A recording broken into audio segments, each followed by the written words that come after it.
فطر کا مطلب کیا ہے؟ آخرکار اس نتیجے پر پہنچتے ہیں کہ عید الفطر تم نے ایک مہینہ گزارا ہے۔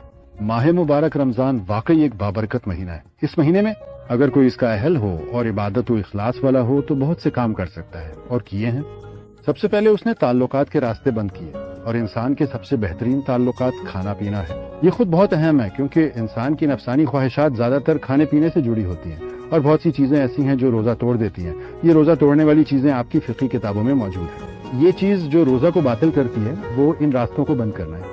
ان راستوں کو بند کرنا دراصل شیطانی راستے بند کرنا ہے، یعنی شیطان انہی راستوں سے آتا ہے، اور اگر یہ باطنی طور پر بھی اثر کر جائے تو اس کے باطنی تعلقات بھی کم ہو جاتے ہیں۔ جب انسان کے ظاہری تعلقات کم ہو جائیں تو اس کے باطنی تعلقات بھی کم ہو جاتے ہیں، یعنی اس کے اس دنیا سے تعلقات کم ہو جاتے ہیں۔ یہ گندگی کے راستے بند کر دیے گئے ہیں۔ جب تم نے گندگی کے راستے کاٹ دیے تو واپسی ممکن ہو گئی۔ تم جو اصل فطرت کی طرف لوٹ آئے ہو وہاں سب کچھ پاک ہے۔ فطرت کا یہی تصور ہے کہ تم نے ایک مہینہ خود کو دھو ڈالا ہے، اپنے باطن اور اپنے ظاہر دونوں کو، کیونکہ ظاہر میں بھی تمہیں پاک ہونا چاہیے۔ رمضان کے مہینے میں تم نے اپنے ظاہر اور باطن دونوں کو پاک رکھا۔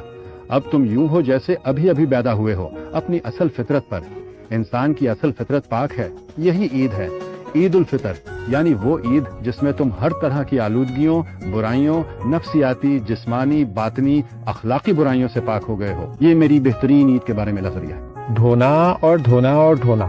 کھنڈرات تک ٹوٹا ہوا اس تباہ شدہ چرچ کو مت دیکھو۔ اتر رہتا ہوں۔